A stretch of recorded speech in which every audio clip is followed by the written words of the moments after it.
What's up, Wisconsin? Welcome back to the Inside Wisconsin show here on YouTube and wherever you listen to podcasts. John Anderson, Trevor Thomas, Jay. Hey, October ready. Let's go. You can't even see that. Yeah. October ready.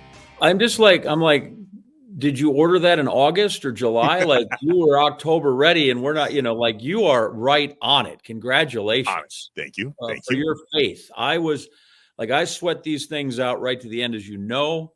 And you're like, dude, we're up 11 games and there's like 13 to go. I'm like, I know. Never know. They lost. You don't even accept the fact that we won it. You're like, nope.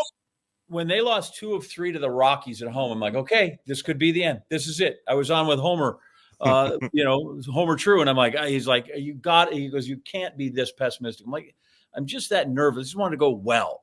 So anyway, yeah. So even then when they lost 2 out of I was like, okay, I can't get too far ahead of myself. Now I can go crazy and now I can start worrying about everything else that happened. Like the Dodgers, go broke. Phillies, and everybody else. But if they go to the World Series, I'm going to every game that's home, and I don't care what it costs. I'm going. There you go. Who knows where I'll be? By the way, you notice I've changed the background because I've had to clear out so much stuff. Do you want to buy a house, by the way? No, good. Just did that. Thank you. All right. Well, would you like a summer home in Connecticut? Anybody would like a summer home? Listen, it's not even a unique fixer-upper. It's in great shape. The house is less than 20 years old. Only one owner. Like, come on. I'm just saying. Anyway, so I apologize. I'm out of place. I've replaced my, I guess the Emmys are, but look, I have my Disney, those are my, what is it called? My service awards for being there. Oh. Tinkerbell. I just got Tinkerbell. That's for 25 years. You get Tinkerbell. Simba's 25 years in one day. And Mickey's 15. So anyway, We got a lot of that stuff. That's neither here nor there. So the Brewers are in. We're very excited. We're set to go. I haven't gotten the merch yet. I'm holding on till my World Series merch. Okay. I'm all in on that too. So let's talk Brewers. Let's catch up with an old friend of the program, Brian Anderson, BA, today on the Inside Wisconsin show. We don't get to see a lot of him anymore on the TV here on the old Bally Sports. However, we see him everywhere. He's everywhere. Well, that's true. You can't miss him. I meant like wearing this stuff. Yeah, you get it. All right, BA, let's get right to it. It's Brewers playoff time on the Inside Wisconsin show. The Inside Wisconsin show is brought to you by American Family Insurance, Blaine's Farm and Fleet, Capital Credit Union, Festival Foods, Quick Trip, Legit Pizza, Miller Lite, North Star Mohican Casino Resort, and the University of Wisconsin-Platteville. Hey, remember to subscribe on YouTube, leave a review, smash the like button, just get with us. The idea of Quick Trip is all about people. That's why we all drive out of our own way to go to a Quick Trip. Yes, the food's good, the bathrooms are clean, the gas is gas, but it's about people. And it's about our experiences in the store, the see you next time, and so on, that makes us want to come to Quick Trip. The idea of serving people in a retail setting is bonkers, but that's why Quick Trip exists. It's to impact people's lives. And that's the whole idea of this. The Inside Wisconsin show and Quick Trip are teaming up because Quick Trip doesn't like to toot their own horn. Pretty humble company. Well, toot toot.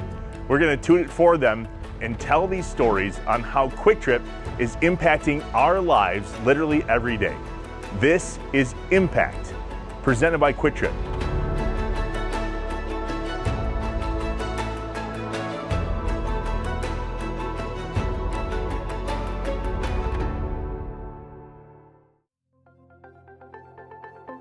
Our house sold in a week. We had 50 days to empty it, and I borrowed the enclosed trailer from a friend, and I was taking 2 loads to our Grafton home when the problem occurred.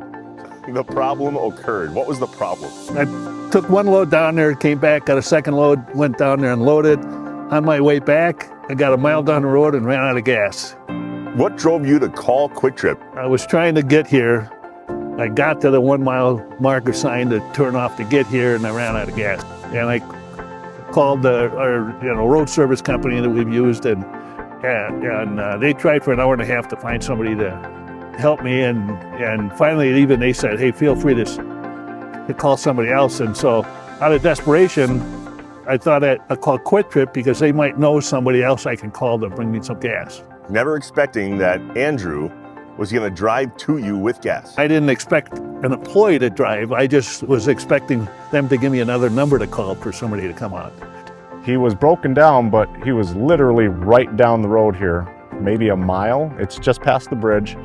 And he could see our sign. He was that close. And that's when I told him, well, actually, I'm going to have to drive possibly all the way down to Maribel to come back and get you, because that's just the way the highway works. But no problem, we got you. And well, of course, we'll go round up the gas, get him some gas, and he's worried about paying for it. Well, don't worry about that. And it's a couple gallons of gas, whoop-de-doo. We're just trying to, get you back safe off the highway. And he'd been sitting there for an hour or so. I get the gas in there, and well, the truck won't start.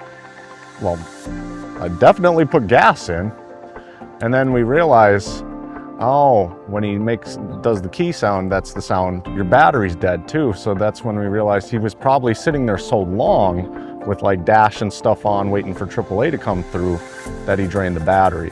Get up to him and give him a jump. We got him jumped, and then we were able to get him here. And once we got him here, we finished taking care of him. He filled up with gas, and he went on his way. I did my normal, offer him some coffee and soda. And to me, like I said, guys, this is no big deal. This is what we do here. If you're in trouble, we're going to help you here as best as we can. And I think that's the beauty of this story, is it doesn't need to be sold. Yeah. One quick conversation, and it's another reason why people can just expect this from Quick Trip. I assure you, working in retail, most people, by and large, we're talking an overwhelming majority of people, at least in this area of the country, are good people trying to be good to each other.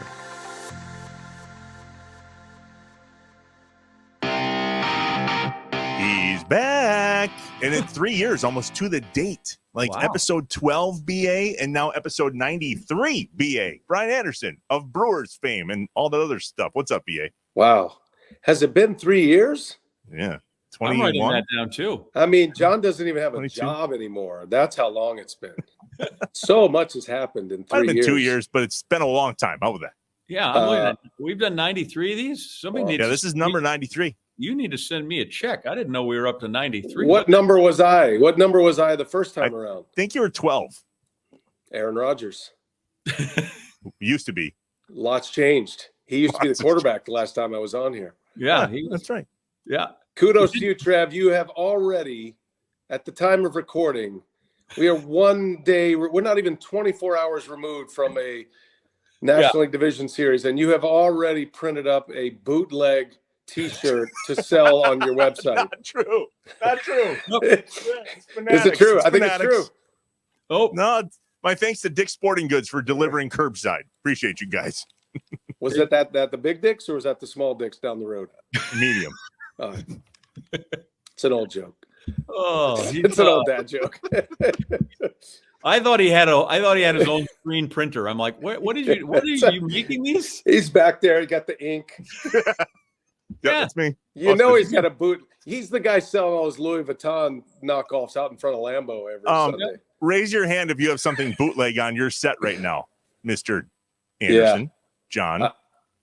Well, yeah, but that record, but that's different. That's a different thing. I'm not doing those, and I don't have one of my boys selling T-shirts and the other one selling fake Rolexes in the parking lot of Lambeau Field. Gucci, best Gucci in Green Bay. Trevor got the best Gucci in Green Bay. Yep, and the cheap Garmin watches too. If you want one, get a hold of me. Oh my God, let's do this show, John. I want to listen. Before we get into maybe how the Brewers pulled this off, just how surprised are you that you got 10 days left in this? Not only do they win, but they trounced that division and the first team to clinch. Mm-hmm. I mean, you watch them way more than anybody else. You see them closer. You've got to have some bit of shock that how this season has played out. Nope, just exactly like I thought in spring training. Yep. This is what we all said. We all said this was going to be a championship year, probably win the World Series. No, it was supposed to be a reset year. You trade Corbin Burns. Yeah. You lose your manager.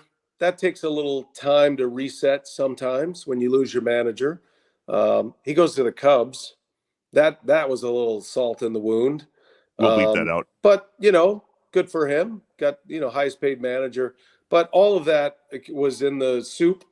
And then, Brandon Woodruff, you knew wasn't coming back, so that wasn't really part of the story, even though it is a big name. But then losing Devin Williams in spring training, I don't think people realize. People in Milwaukee certainly do. If you follow the Brewers, but losing Devin Williams in spring training for 4 months, you've already lost Burns. You're not getting Woodruff back. Your manager's gone. Your general manager left the year before. It's like, okay, this is going to be let's circle up the wagons. Let's reset. And then we'll do the best we can with all these young players and give it a shot in 2025. And then they just never really stop winning.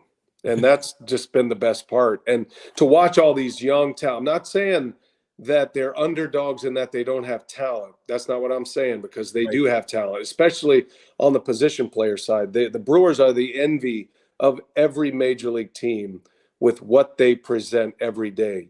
And I've said this on the air plenty of times, but you have 3 outfielders that are center fielders, all of them. You have 3 infielders of the 4 that are shortstops.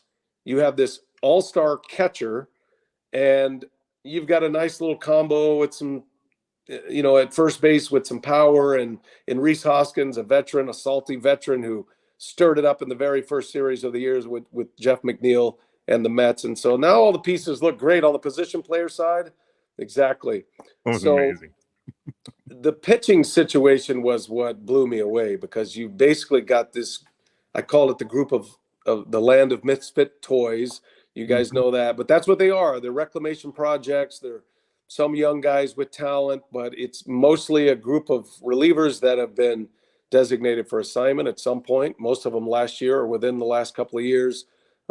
It's just a group of players that are looking for second, third, fourth chances, 6 chances in the case of Tobias Myers. And so all of that is what is amazing about this, that they pitched as well as they pitched, really from start to finish. Every day felt like the shoe was going to drop. Well, here comes the correction over the next 10 days. Never came. They're the only team in Major League Baseball that did not lose 4 consecutive games, at least to this point. Yeah, I was that way deep into the season. I was telling Trim, like, they lose 2 of 3 at home to the Rockies, and I'm like, this is it. This is fun. And then I'm like, well, wait a minute, we're 158 games. I don't know that they can, we can go back to the correction of the mean that you talked about. We can't regress to the mean at this point. They're going to make it. And they're not. This isn't a team that is smoke and mirrors, like getting away with it. Like, go look at the run differential. Like, they're great at everything, which is usually like a really good stat of how that is. Like, how do they do that? I mean, you watch it. What blows me away about this team is that I think in the analytics community, and I go out and do national games for TBS, so there's always this, I'm getting feedback and discussion time about the Brewers, not inside the Brewers forest, if that makes sense. So I'm kind of hearing it either anecdotally or directly to me. But the thought was, this team is really good early in the season, so they're scoring a lot of runs with 2 outs. Not sustainable. They have a ton of infield hits. That includes bunt hits, infield hits, and ground ball base hits. So in the analytics community, on some level, not to offend the analytics community, but I think it's a fair statement, that reeks of luck. That's a team that is lucky.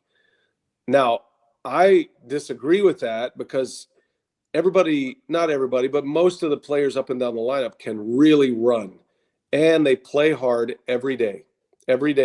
So on one hand, they're going to lose that advantage in the playoffs, because every team plays hard every day in the playoffs. But on the other hand, this notion of luck and improved defense means pitching staffs are better. So they're not going to pitch necessarily to their expected ERA. They're going to be better than that. That doesn't reek of luck to me. Also, all these infield hits is because every one of these guys, no matter the score, no matter the situation, they're busting it down first base. If they have a chance at a hit, these guys are flying to first base, and all these infield hits are because of that. They bunt more than most teams. So that's what they maintained the whole year, and that's what you thought was going to be sustainable if you can. The phrase is buy-in that everybody hates, but it is true. You have to be bought into this style of play every day. You've got to win on the margins, all those cliche, corporate words, but they do that. And I think that's really what Pat Murphy's brought to the mix is like, we're going to win tonight, and we're going to do whatever is required to win tonight, and we're going to play hard every day. And most teams aren't. They're not going to play hard every day, and we're going to win those margins every day. And so that is going to be the biggest shift now going to the postseason. And I've said this on the air, but they're going to feel that in the first wave of games in the postseason, because teams are going to play hard in the postseason. They just do every day. So that's how they've done it. It's just they've done all those little things, and they've put all these little bricks on, together that have made this wall that has allowed them to be this successful. It's been great to watch. What a refreshing thing to watch as a broadcaster. This team is just so enjoyable and play with such joy every day. John and I talked to Murph December 26th. It was like shortly after he got hired. Not a thing had happened yet with the season. And he had already predicted, I just posted a video about it the other day. He already predicted that this team was going to be made up of people we'd never heard of, and that we were going to constantly need to stir the soup. You just said the word soup. I'm wondering if you can make that the postseason moniker for the Brewers. Stir the soup. Hashtag stir the soup. Yeah.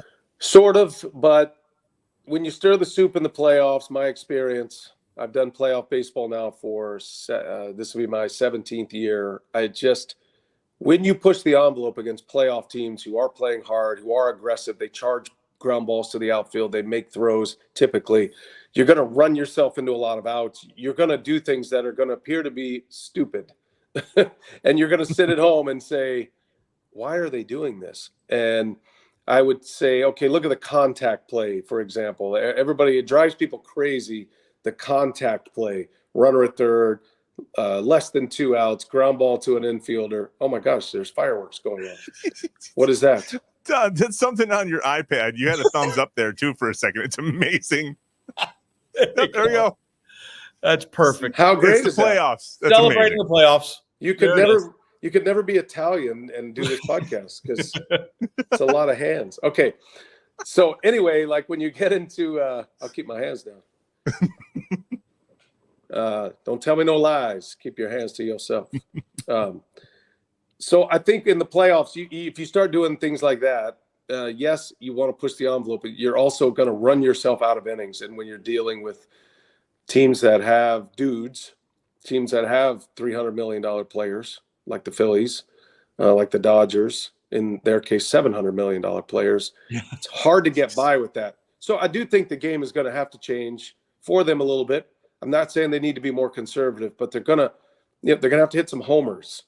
Home runs win in the playoffs, proven fact.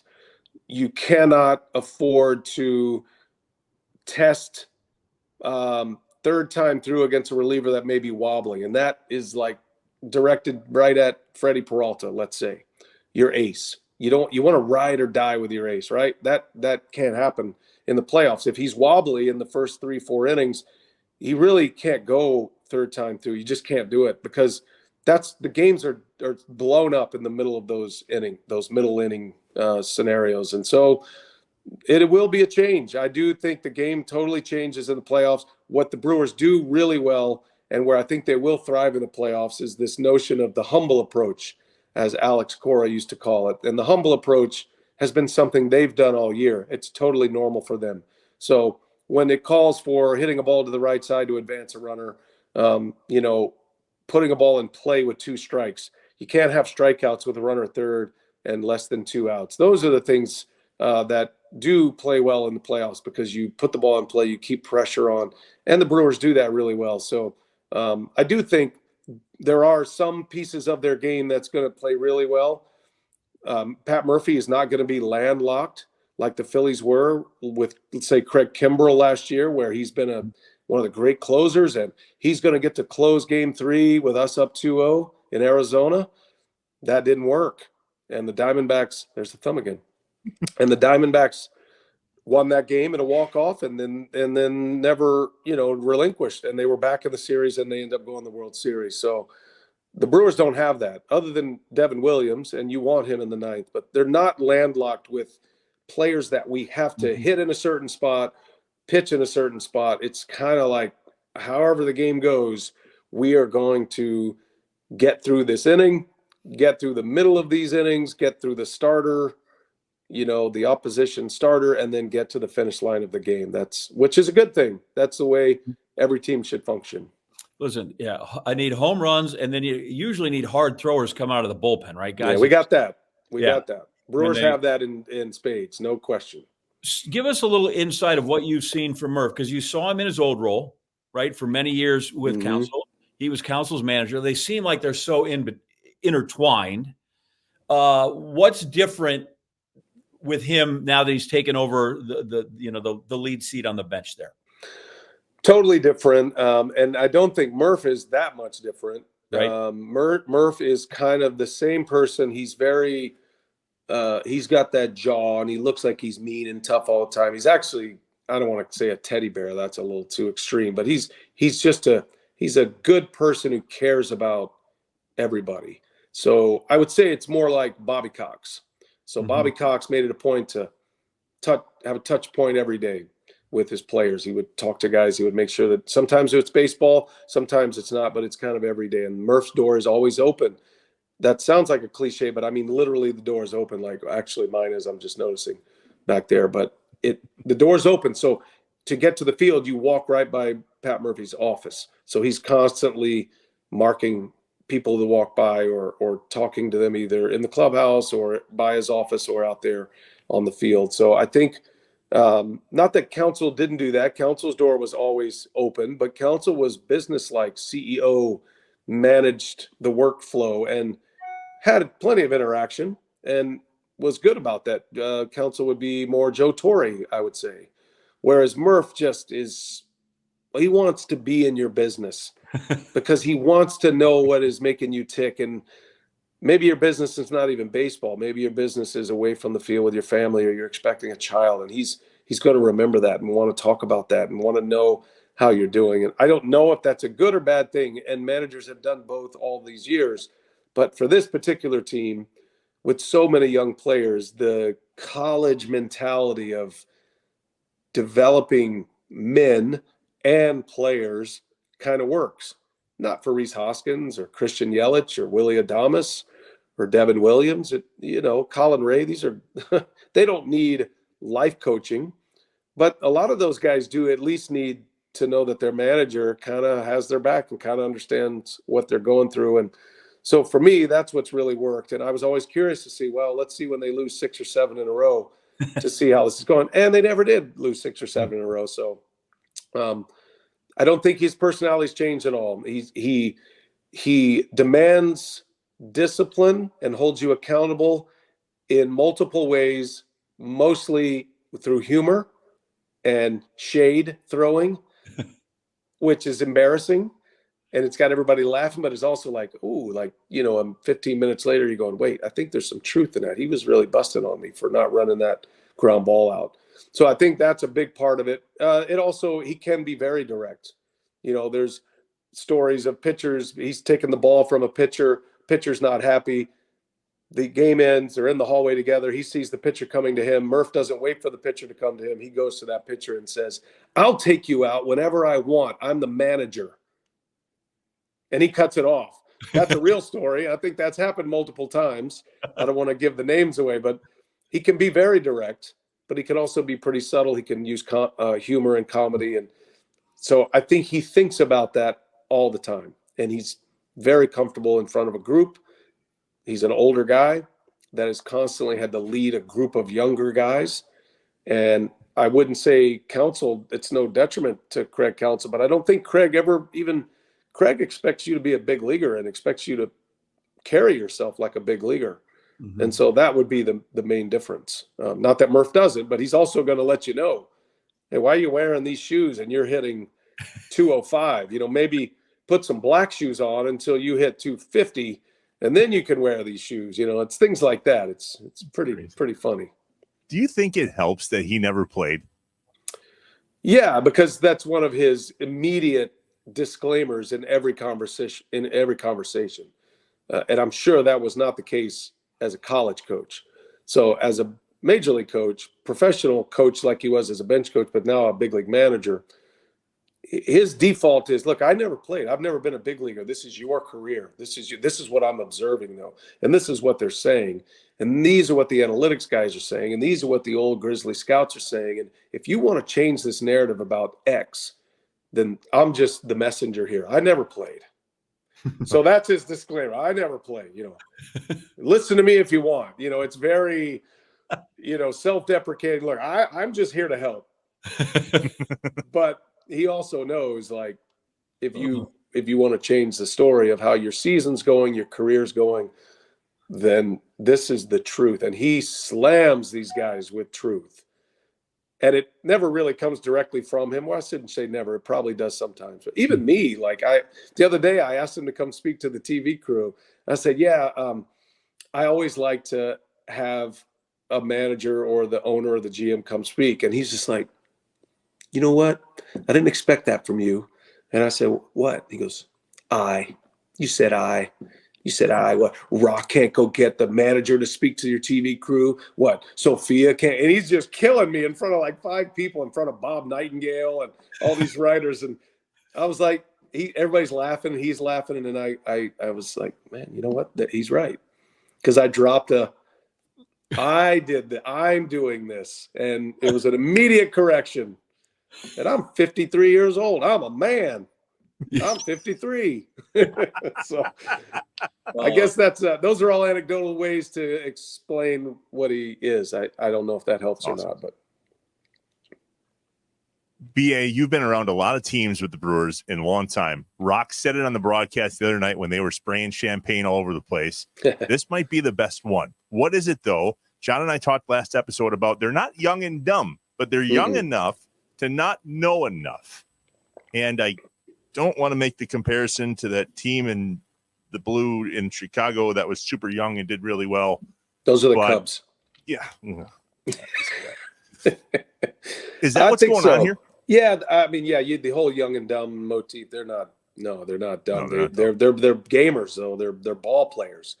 So that really, now you start to reel back why that is, and that's where Matt Arnold, Todd Johnson, the scouting director, all those scouts that are out there, those in the analytics department that are determining who are good draft picks and people. So they've gone after all these athletes. Terang, a lot of people question that move. He was a first round draft pick, but he was really skinny and he was 18 years old. And why would you waste a first rounder on Bryce Terang? He was going to LSU. He'd already said he's not signing. Sal Freeland, small, undersized quarterback in Massachusetts, went to BC, but he was a quarterback and they liked the idea he played quarterback and he was a really good one. Garrett Mitchell, diabetes, type 1 diabetes, too risky. So he falls to a level that nobody was going to take, and the Brewers take him because he's the best athlete on the team. Crazy athlete. So I think that's a product. Churio would be the same way. Churio signed as a 16-year-old, so that's a little different, but still the idea that, like, we're going after thoroughbreds, and they need to be ball player thoroughbreds. So, again, shortstops, center fielders, that's who they target. They'll figure a position out for him later. Joey Ortiz wasn't drafted by the Brewers, but he was a perfect target for them to acquire and trade because he's a shortstop. We'll teach him how to play third until it's time for him to play short. So yes, I'd say like that's the group by nature. So when you have athletes like that, above average athletes, those guys, and you guys have been around athletes your whole life, they feel like they can do anything and they're highly competitive and they can beat anyone at anything because they have. And that's the way they play. And I think that's really what they are.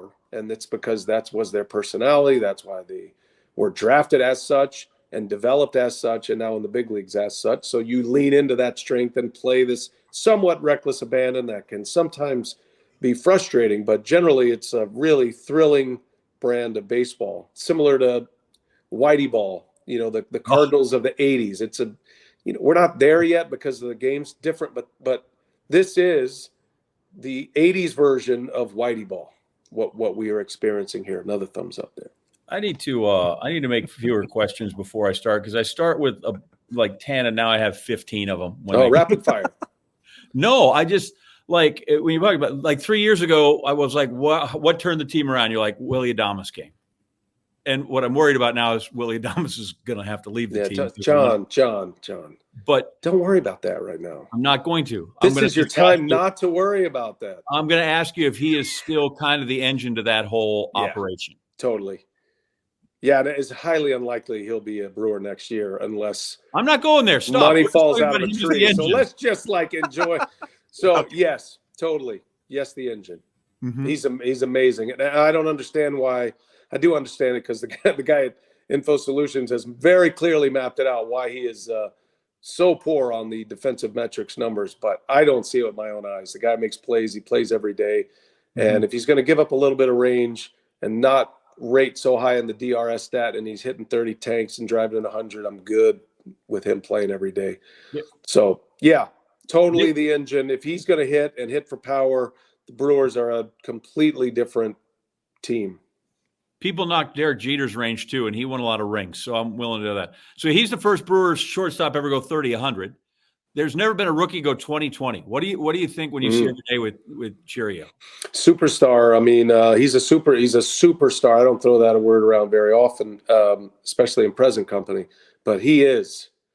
He's a real game-changing, organizational-changing talent that free agents are going to want to play with. So, and he's a great guy. He's a baseball rat. The guy shows up, immediately puts on his uniform. He wants to be in uniform. And I know he's 20 and that'll probably change over the years, but the guy, I think I don't know I don't want to oversell him, but what a talent. He's Ronald Acuna and he kind of loves his teammates and enjoys just being around. I think Willie Adames has been huge for him.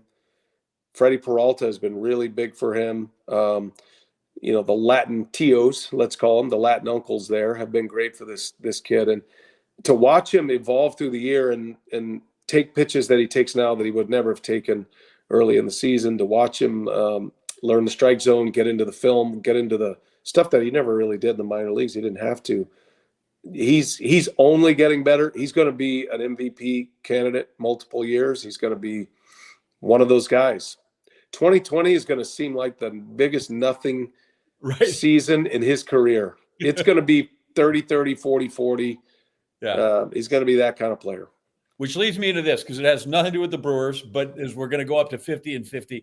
Because I've only seen him on TV. You've been around. You mentioned $700 players. I just want to know if you've seen Ohtani and what you think of him, if you've seen him up close. Yeah, I've seen him up close many times, watched him, called his games, just truly amazing. I've never seen anything like it. He's the greatest player that's ever played the game, period. Wow. There's nobody close.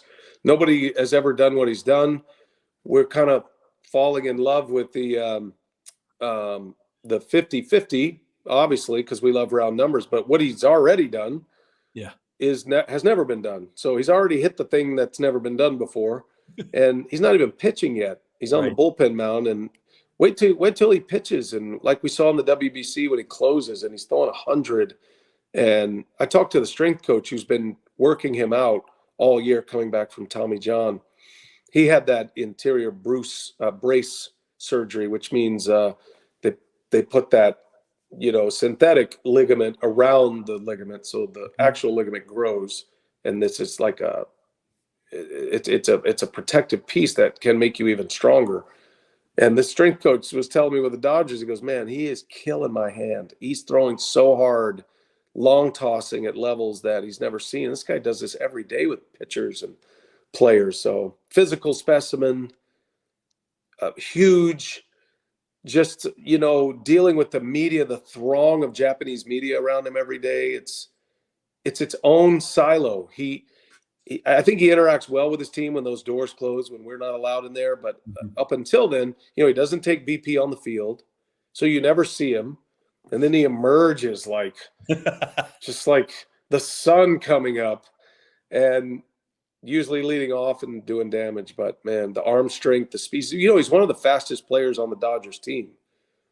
The stolen bases show a little bit of that, but his ability to go home to first, beat a lot out, and then the first to thirds and the scoring from first on balls in the gap or down the lines, that's what's so impressive to see a guy 6'4" plus, whatever he is, 220 plus, flying around the base paths, and the power, the way he hits baseballs. It's like, put it this way, if this were the 1920s and we didn't have TV and we didn't have all the things that show it, the flowery writing that would be involved in this would be off the charts. The poetic justice and license that people used to take. It's amazing.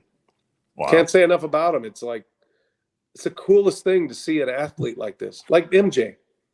I saw MJ play quite a bit, and you did too, but that's what it's like. It's like he moves the whole energy field of the place he's in, the whole thing. Oh, Tony's in the room. You didn't even have to see him. You just see like, something just walked in. I'm not overselling it. It's like there's a hush comes over the clubhouse, even with all their stars. And so, yeah, it's pretty great. We're lucky to be in this time. Segment 1 was all about the Brewers with BA. Segment 2, we're going to catch up with BA, who does Brewers and more. We're back in a second. The Inside Wisconsin Show. The Inside Wisconsin Show is brought to you by American Family Insurance, Blaine's Farm and Fleet, Capital Credit Union, Festival Foods, Quick Trip, Legit Pizza, Miller Lite, North Star Mohican Casino Resort, and the University of Wisconsin-Platteville. Hey, remember to subscribe on YouTube. Leave a review. Smash the like button. Just get with us. All right, Jay, so you were back home for the Packers home opener a couple weeks ago, and it was so hot. So stupid hot. It was fine. It just was not. It was July hot, not September. What we would expect. Very Lambeau nice. Field ran out of Miller. No, they didn't run out of Miller Lite. They ran out of water, but they had plenty of Miller Lite for everybody. Did you get Levy? Did you buy Levy a Miller Lite? So I saw Levy down on the field. He was dressed head to toe in black. That's obvious. Thank God. This is. And by the way, this is a guy who needs it. Meat locker cold in a studio. So I thought it was really funny. When he came, I'm like, dude, you're sweating for Wisconsin when he came through. So I did not, because he had to go do the broadcast. And I don't know where this fits under the rules and regulations of the fine Miller Lite people. So I go there and I opted for the champagne of beers because they had the ultimate, they also had the same big size. And I'm like, I think I would like to have the Miller High Life. And so I went that route. I get it's all the same company. Hopefully they're not mad at me. But that, by the way, put me in the minority because, like, you go look at the coolers, right? And there's like, here's the one kind of row or fridge of Miller of High Life, and then there's like 4 of Miller Lite that come through like that. So it easily outpaced. I don't think I hurt the economy or the company stock at all with that kind of thing. But there's a lot of Miller Lite left over for that. Yeah, Lambeau Field's fully stocked for the season. That is this Packers season. Lots of Miller Lite. Did you see, by the way, when the Brewers were celebrating the other night, they had a little area for Mr. Churio, who's not of age and can't drink responsibly yet? Yep, these things happen. Yeah, he can drink responsibly, but you never know. My guess is at some point those things could get confused. Hopefully he's, he's fine with that. Hopefully, but these things, listen, it takes all kinds, which is why we have a diverse product line, even though we have clearly, kind of the lead horse. We got the Hall of Famer, and then, we fill in with a lot of all pros and all stars around that when they come through. So that was good, but it was good. Yeah, it was good beer. And the nice thing about that Packer game is that we were drinking in celebration and not drinking and drowning our sorrows, which is always also good, true, right? Because consumption can be almost equal in some of those. It's just, what's our attitude that goes with it. So we had good attitude. Smile or frown, your call. Yep. Miller Lite, still awesome either way. Packer season's here. Brewers are in the playoffs. Make your game time taste like Miller time. Tastes great and less filling. Let it be both. To get Miller Lite delivered right to your door, visit MillerLite.com/InsideWisconsin, or you can find it pretty much anywhere that sells beer. Celebrate responsibly. Miller Brewing Company, Milwaukee, Wisconsin, 96 calories per 12 ounces. Fewer calories and carbs than premium regular beer, even High Life. It's just got fewer carbs than High Life. It is what it is. Beer. Time for another top 5 list here on Inside Wisconsin, as always, presented by the University of Wisconsin-Platteville. Their renowned engineering and STEM programs offer a cutting-edge environment with over 60 majors to choose from. Plus, With exciting clubs and organizations, there's always fun happening on campus. Discover why UW Platteville is a smart investment. Apply now. A unique top 5. Let's kick it to John and BA. Here we go. All right, here we go. So we always do our top 5. And this, we've come through this both at ESPN. We used to on Saturdays name the fake game. We'd put up college football games. And last time you were here and I asked you your favorite tavern of the game, you're like, God, I wish I'd had time. So we're going to play Name the Fake Tavern. Okay. Okay. We've got a couple of sets, and we're going to name the fake tavern. Okay. Here we go.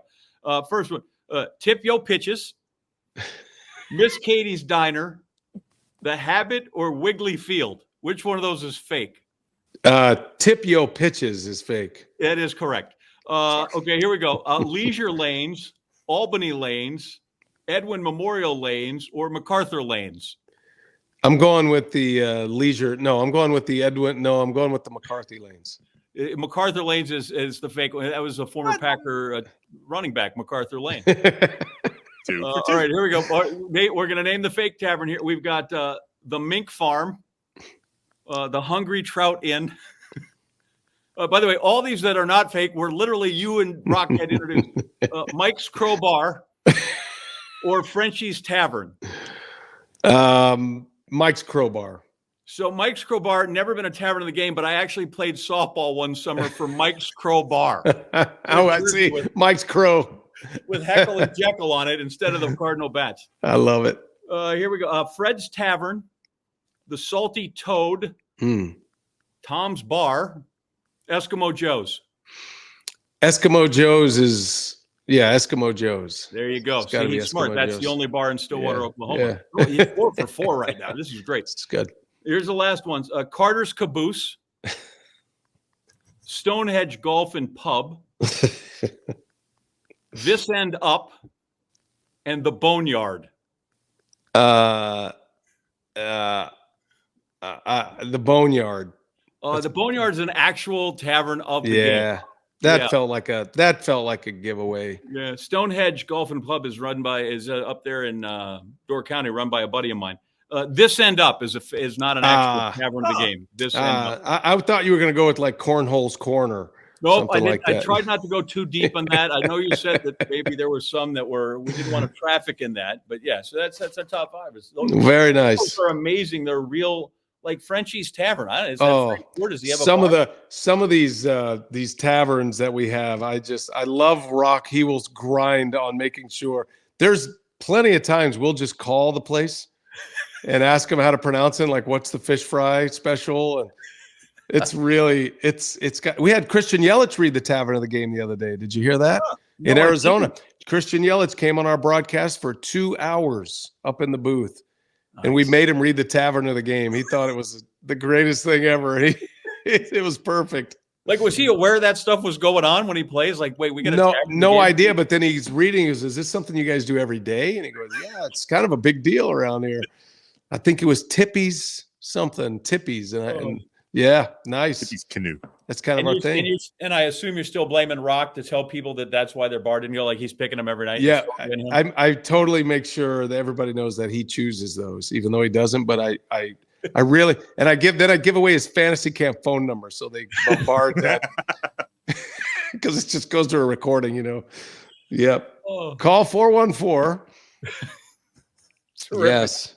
All right. What a gem. I may open Tip Yo Pitches. I think that could be all right. Be good. Tip Yo Pitches. Yeah, I feel like tip and pitches may work. Tip and pitches too. Either one of those would be good. Yeah. So I like that.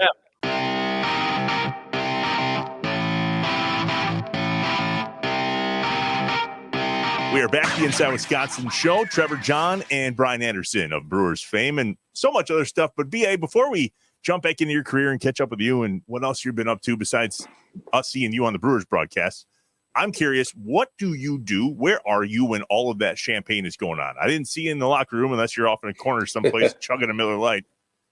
What do you do? No, I'm not a part of that. I can be, and I've been a part of them. I didn't have a role on the post-game show, which is good. It's fine. So I kind of stayed upstairs to make sure we got on the air for the post-game show.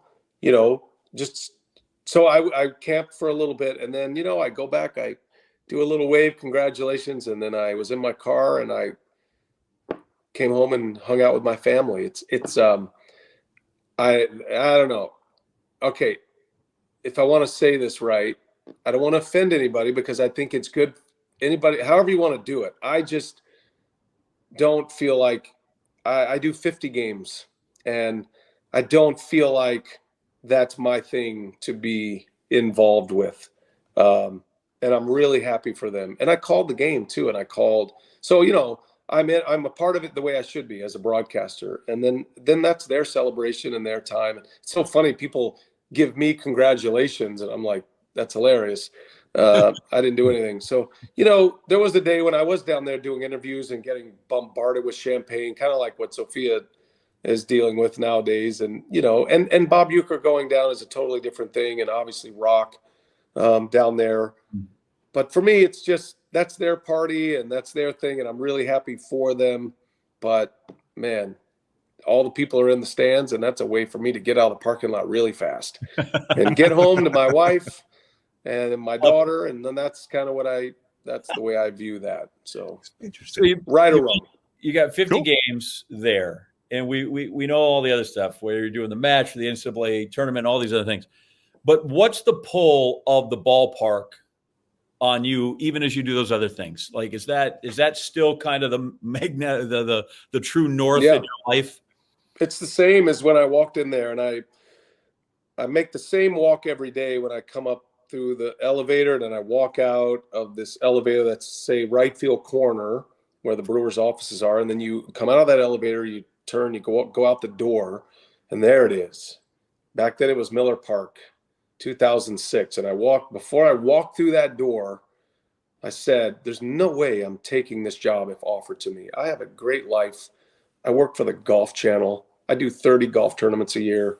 I have Titleist sending me golf balls. What more could I want out of life? And then I walked through those doors, and there was the ballpark.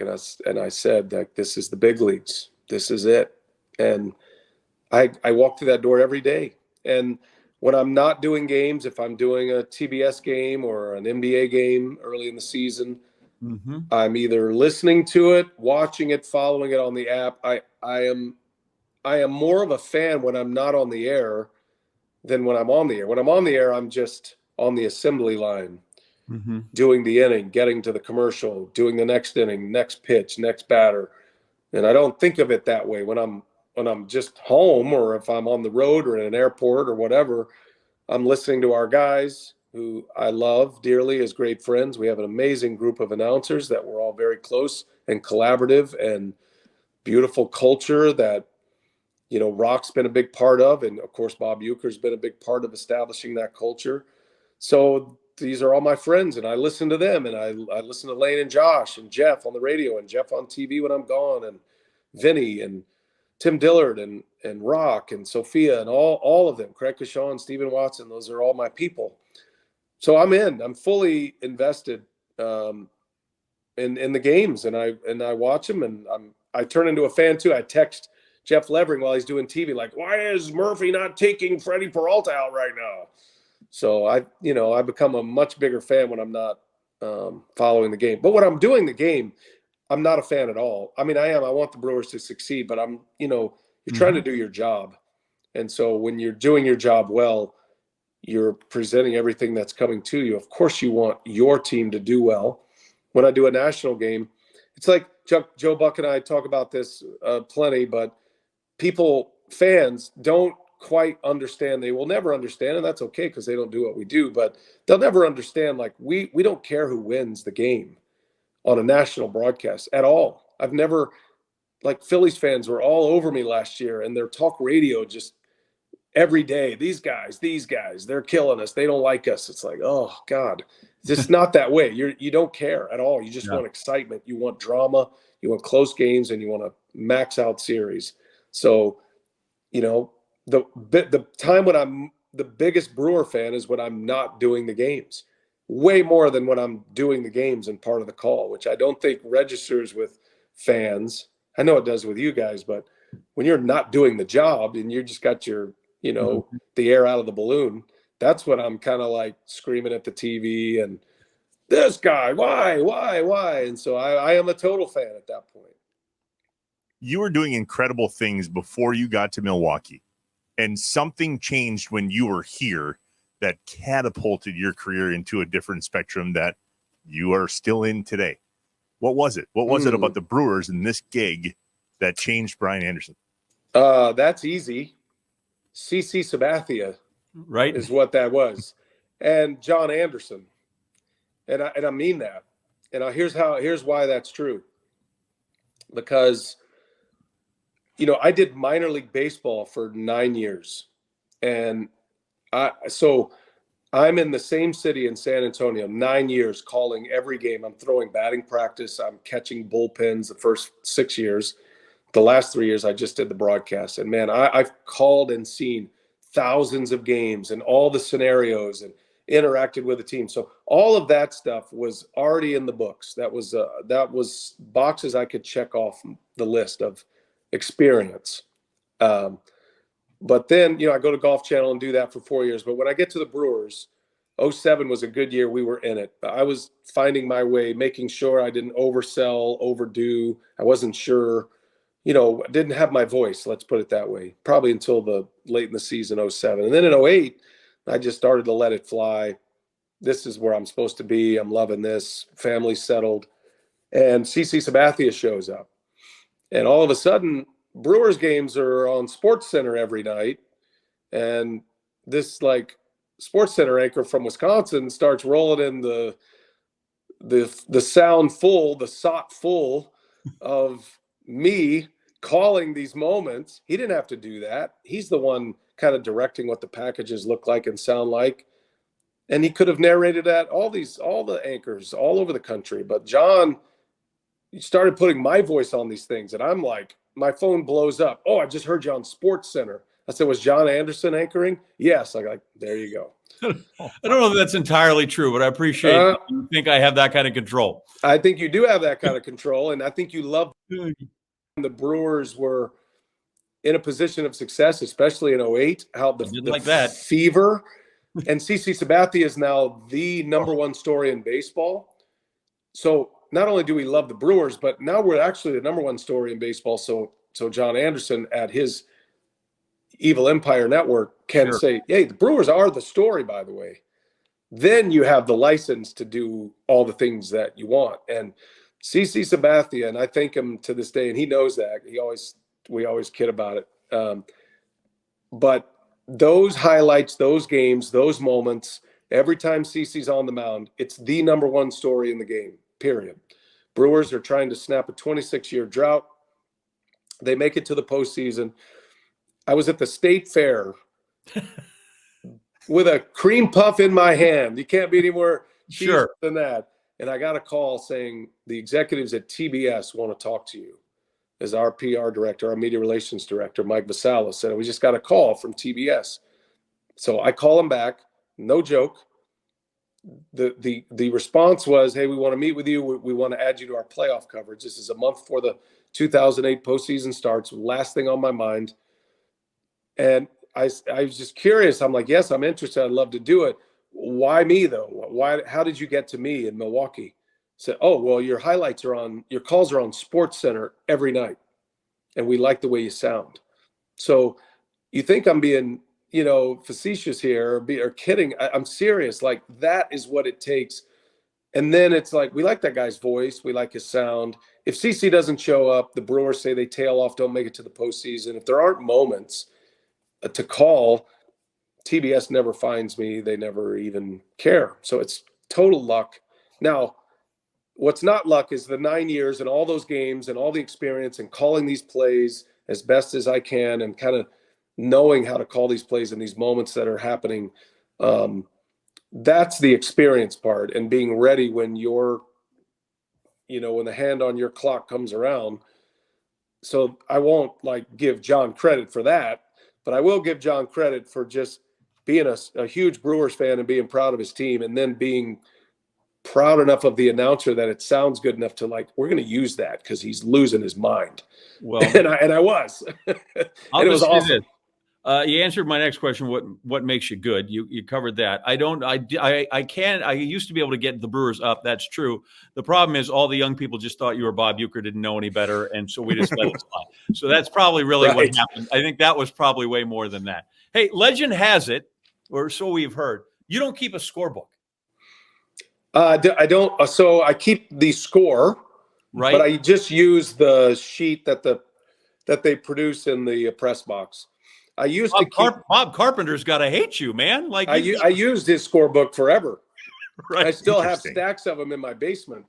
I use Bob Carpenter's scorebook from the day I started, 1994 in the minor leagues, and his scorebooks were brand new in the early 90s. Like I was one of his biggest endorsers. So I used the Bob Carpenter scorebook, and I did that until probably 2010 when conversation from Joe Buck to Len Casper. And I just found myself in the minor leagues, you almost have to fill in all this stuff. I also did the game notes in the minor leagues. So it is important that I had this record. Well, as we moved into the digital age, and I'm looking at the lineup sheet, and it's got all the bullpen guys, it's got all the bench guys, it's got their batting average, their home runs, RBIs. And I'm like, why am I spending 30 minutes writing all this stuff out when this guy intern just typed all this out? So what I started to do is I transferred that whole concept, and I do this every so often. This is kind of something I talk to young broadcasters about, and I teach a class at Marquette every fall as well. And this is what I say, like, don't get stuck in your rhythm and your habits. Try to change how you do things. Sit on the other side of the booth. Put your mic post on the other side. Do things that are going to jar your brain. And so that was one of those things where I stopped keeping a score book, and I started trusting myself to navigate my iPad, which is giving you these great thumbs ups right now. Yep. And go find out things from yesterday. And I keep a separate piece on my phone, that has all the things I used to write in my scorebook. So, I have all these things on here that are from games and teams. And so that's what I do. And as opposed to writing everything in the scorebook, transferring all that stuff to the next day, now it's a digital file. So for me, all I need from the score sheet is that day's lineup and the sheet to keep the game, follow the game. Then I throw it away. I should keep those, but I have one just right here to my right. It's the Bob Carpenter scorebook. It's my first game of the major leagues, and I'll snap a picture for you. You can insert this, but it's my first game of the big leagues, and it's signed by Vin Scully and Bob Uecker, the two guys who are sitting on opposite booths of me, and I'm in the middle. Like, what am I doing here? No pressure there. No pressure. Matter of fact, was Fred Barber not available? I was in the bathroom, in the media room, the urinal, and I'm there just staring at the wall, my first game, and I hear this person walk up next to me. I'm not looking, inappropriate to look. I'm staring at the wall, and I hear, "Oh, you must be the new boy." And that was Vin Scully standing at the urinal with me. And I'm like, "Mr. Scully, I'd shake your hand," but he goes, "Oh, thank you." So, that was my first game. So I do miss that part. I had a Roy Halladay scorebook on the Bob Carpenter scorebook from the no-hitter. And I gave it to their PR person. He was going to have him sign it that night, and he lost it. So that hurt. But I stopped keeping the scorebook at that point. So you mentioned a lot of different names there for a second, Vin Scully, Bob Uecker, and those were all guys that we all looked up to as broadcasters. And now there's a whole other wave of people looking up to you, BA. You mentioned a bunch of the names in the beginning, whether it's Jeff learned from you, or Lance, or Josh, there's so many different players now, like all the guys that are on the pregame and the postgame show. What does that mean to you, man? Like, now they're looking at you going, "Man, that's BA next to me." I don't know if that's what they say, but I do appreciate that. And I think it's really one of my, it's my favorite part of this job is because guys like Marty Brenneman and Mark Holtz and a guy named Dave Barnett, longtime ESPN guy who worked with me in San Antonio and was my mentor. Those guys took so much time with me to help me be better at this job.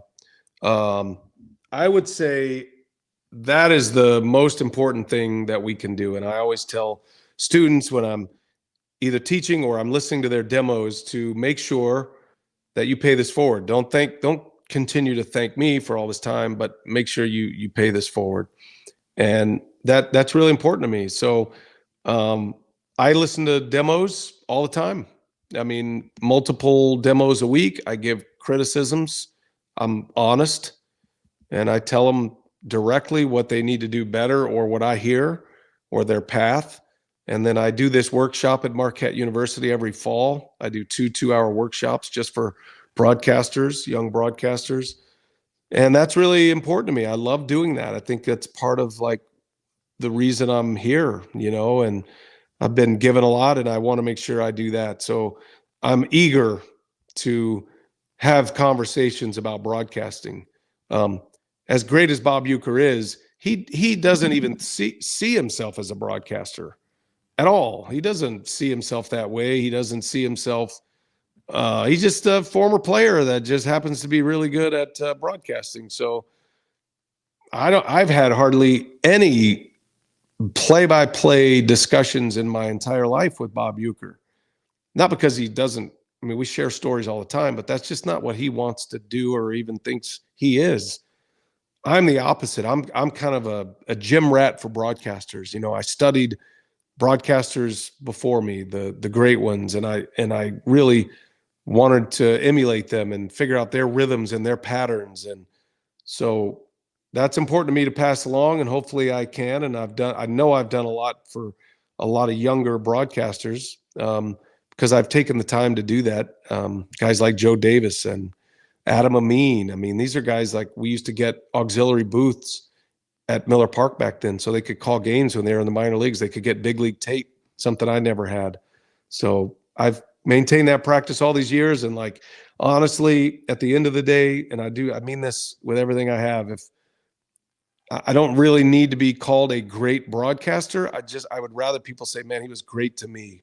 He really helped me. And that's kind of what motivates me to want to do that. I want to help people achieve their goals, whatever that may be. But my specialty is in this business, and I want them to achieve the goals with the knowledge that I have so they can use it and then pass it down. So I'm very much in that school of like, bring somebody along with you.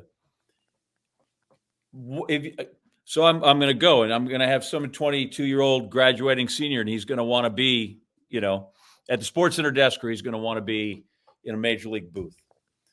Strip away the mechanics of we got to get, the name right. Mm-hmm. Give me a piece of advice you'd give to them, whether it's on perseverance or on draw, has nothing to do with, names right, scores right, know your stat, do your research.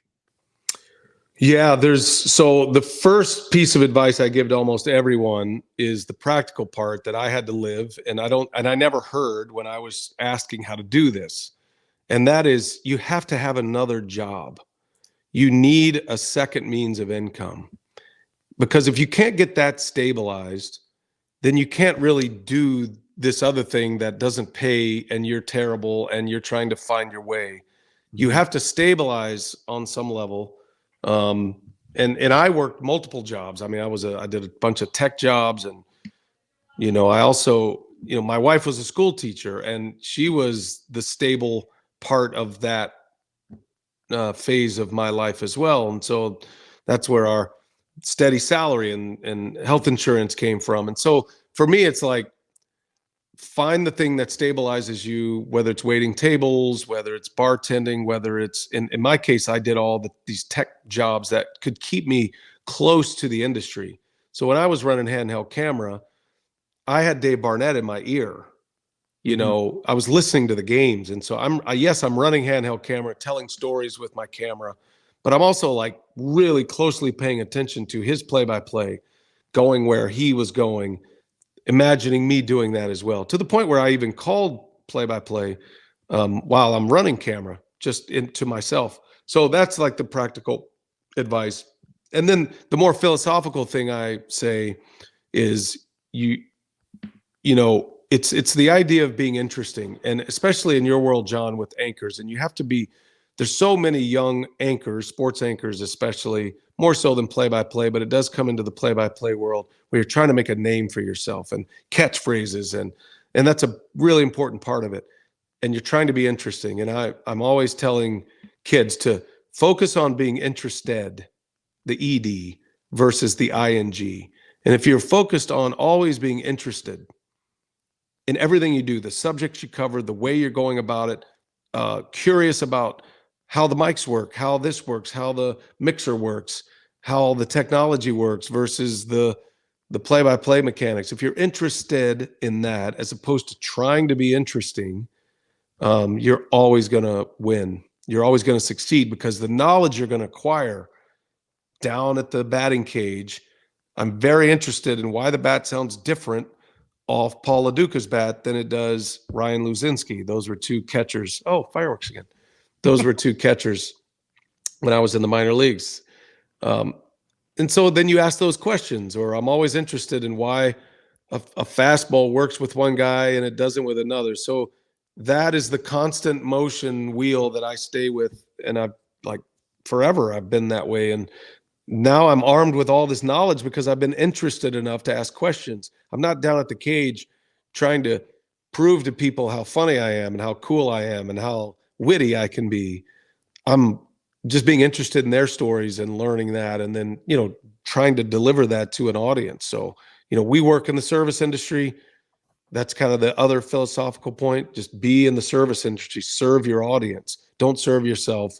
Don't try to make a name for yourself. You will make a name for yourself if you just, if you have a toolbox full of information because you've asked all the questions and you were interested enough to care. That's really the bottom line. It's the whole premise of this show, BA.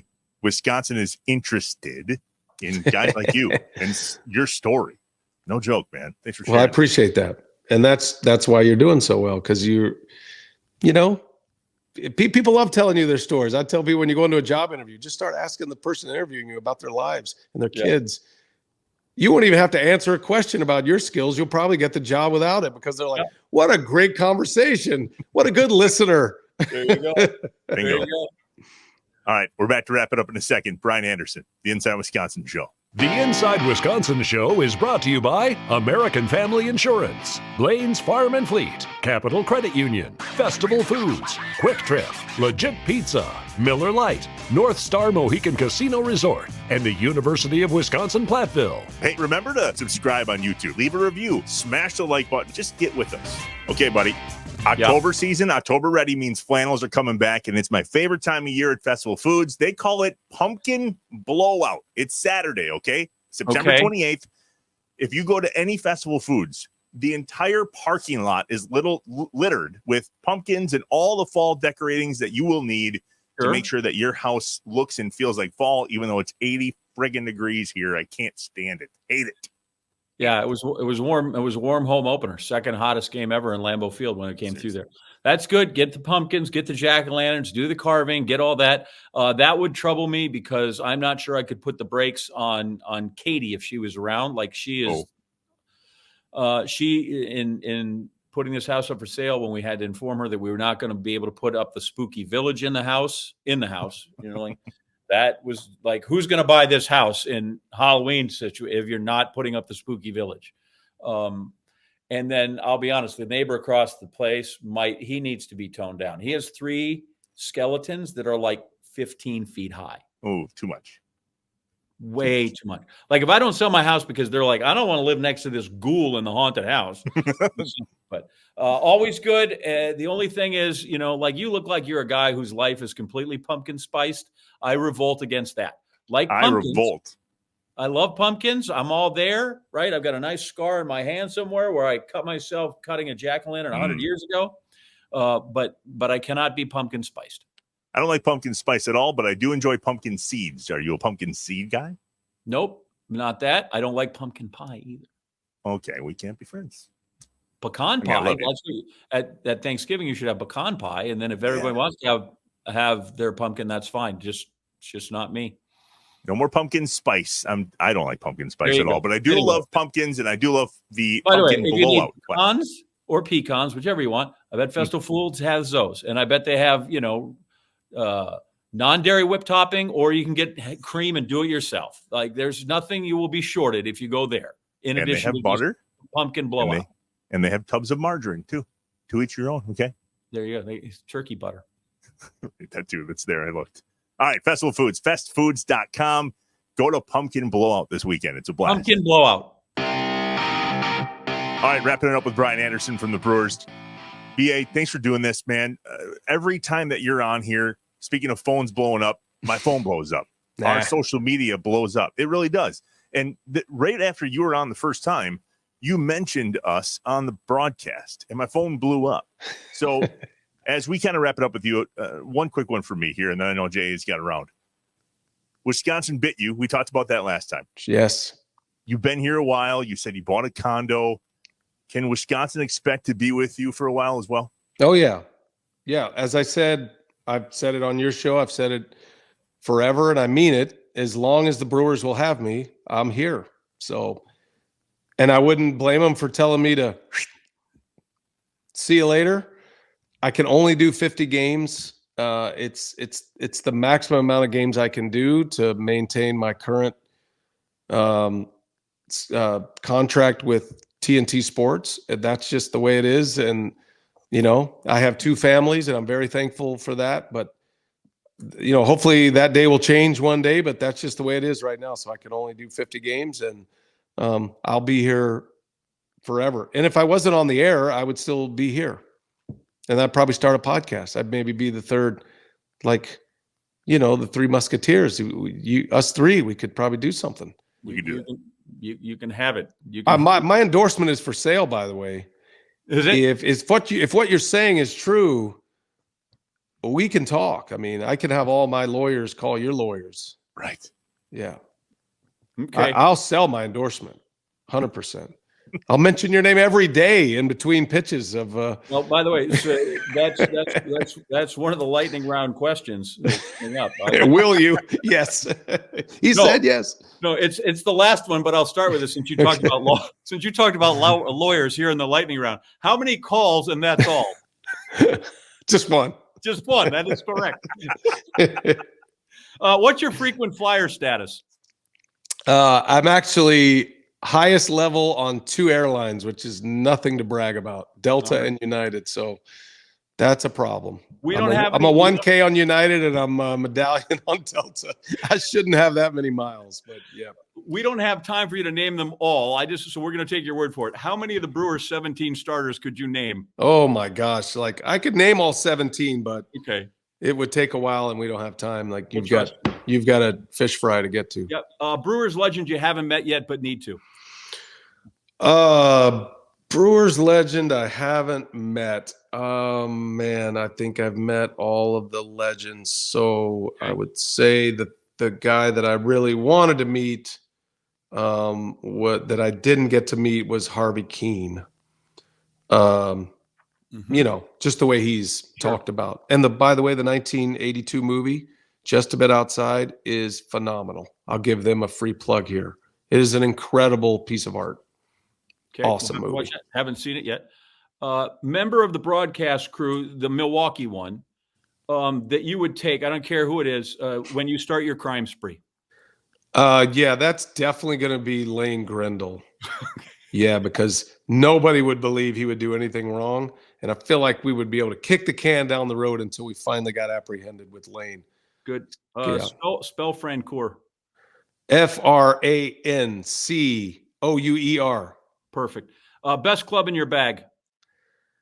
That would be the best club in my bag would be, if I can get to an 8-iron, I'm happy with that.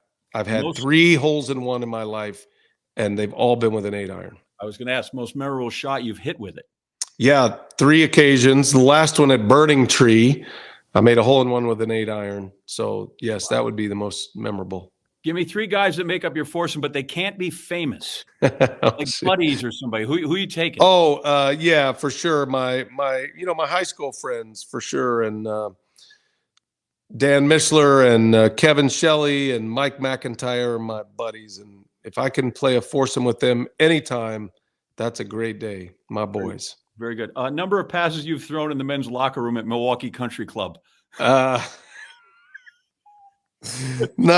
I don't even go in Milwaukee Country Club. All right. I just know Brett threw one or two too many. No passes in there. It's frowned upon in this establishment. Yes, it is. Well, which major would you like to win? The Masters, 100%. 100%. Secret Stadium sauce or Gorman Stormin sauce? I'm going to say Gorman Stormin sauce just because I don't want him to beat me up. Okay. Have you ever torn your Achilles playing softball? No, I have not. Have you? No, but Trevor has. Have you ever broken your leg getting up off a bar stool? God. No. Right. I haven't. Okay. I'm 2 for 2 on those. Keep going. Last time you struck a guy out?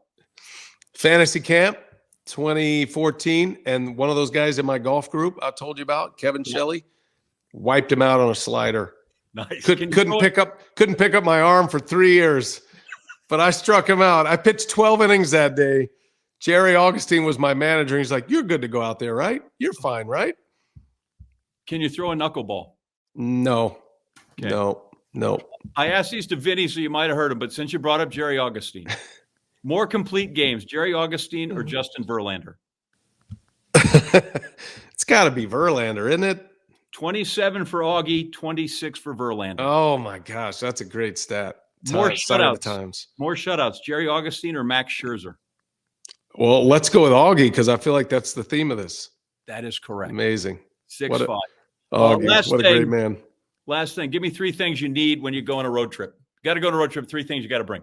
Yeah, I'm all about green tea. So I like to drink. I don't drink coffee, so I drink green tea, and then my golf clubs for sure.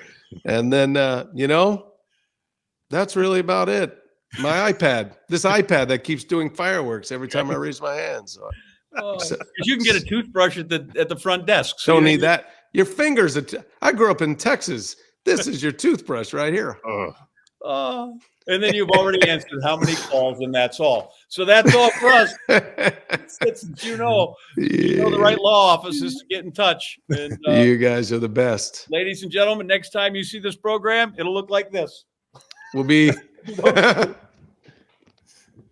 grand entrance. Appreciate you, BA. You're good to us, buddy. Are we good for 3 years or? Yep. Okay. Yep, 3 years. 3 years? Yep. We won't ask you before then. 3 years from now, I'll be ready. That'll be the year of our Lord, 2027. 2027. I don't know what episode that is. That's too much math. Thanks, brother. John will still be retired, working more than he's ever worked in his life. I'll be at the home office in Missouri instead of the home office in Connecticut. You guys are great. I thank you for having me, and I consider you both great friends, and I'm honored to be on your show. Thanks for coming on, buddy. Appreciate you. We want you to do a whole lot more than just save money. We want your money to grow, just like your dreams. We want you to achieve financial well-being and the feelings that go along with that. Capital Credit Union, doing the right thing. I'm sweaty. I'm nervous. I'm sweaty. I don't know where we're gonna land, how we're gonna do this, what we're gonna. World Series. That's all I want. That's all I want. Thank you, BA. Right. Here's the thing about is he either needs to be on the show all the time or never, because by the time we get done, like one of us shouldn't be hosting this show. Like one of us needs to go and make room for him or a 3-man booth. I don't know what it is, but every time, like I'm wildly entertained, and then I'm also like, I don't know, maybe because you got a bigger studio. Like, I mean, all right, I'm going to get kicked off this show. It'd still be Anderson. Like nobody would even know if I'm gone with this guy. JABA. They sound the same. Right. He's in the know. Always entertaining, and it is no wonder that we now have to share him with the country and not just our little slice of Wisconsin. So all right, as we end it, as we always do, take us down the path, the golden path that is JA's childhood / life. What's new on John Wisconsin this month? This is when I was a little older, and I hope this doesn't get us in trouble with any sponsors. I'll just say this involves a place that makes beer. It's very large and has to do with my time in college. And it's a place in St. Louis where they make beer. Okay. That's all I'm going to say. Perfect. And I'm going to tell you about how I got thrown out of the tour. These places, they have tours. You can go. Yes, they do. Yeah. Ben. Yeah. my buddies and I got thrown out of the brewery tour. This is my surprise face. This does not surprise me. However, what you did to get thrown out, I'm interested in. Well, here's the thing. We didn't even act up. This is even worse. Like, we were fine. We were law-abiding citizens. Problem was, it was the fourth time we had taken the tour on the day. And they finally said, you boys can go now.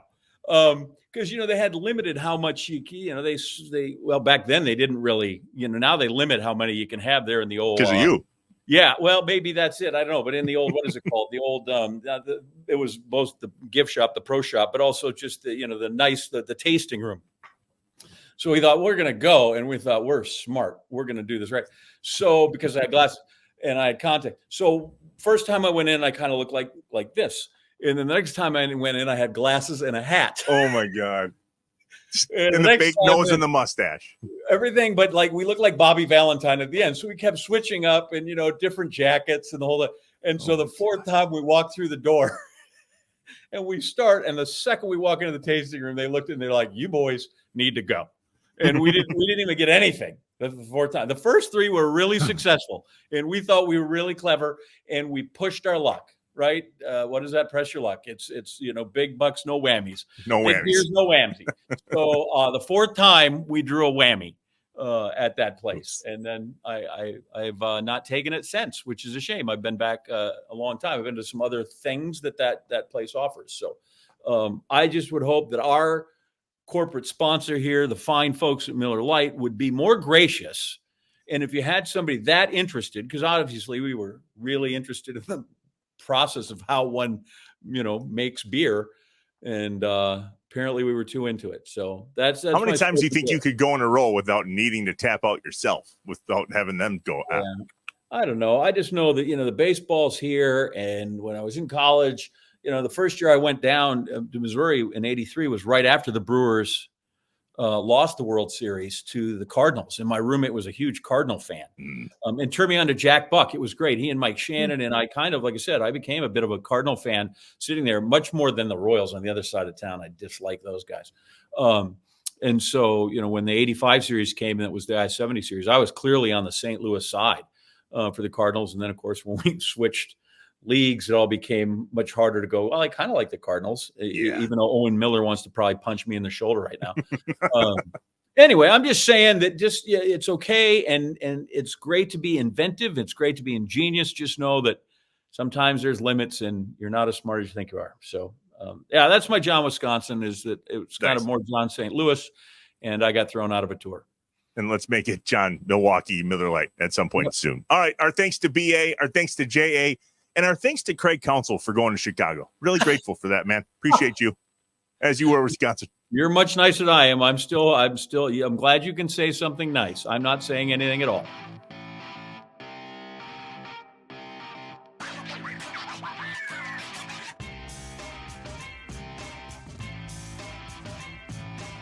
Remember to subscribe on YouTube, leave a review, smash the like button. Just get with us. The Inside Wisconsin Show is brought to you by American Family Insurance, Blaine's Farm and Fleet, Capital Credit Union, Festival Foods, Quick Trip, Legit Pizza, Miller Lite, North Star Mohican Casino Resort, and the University of Wisconsin-Platteville.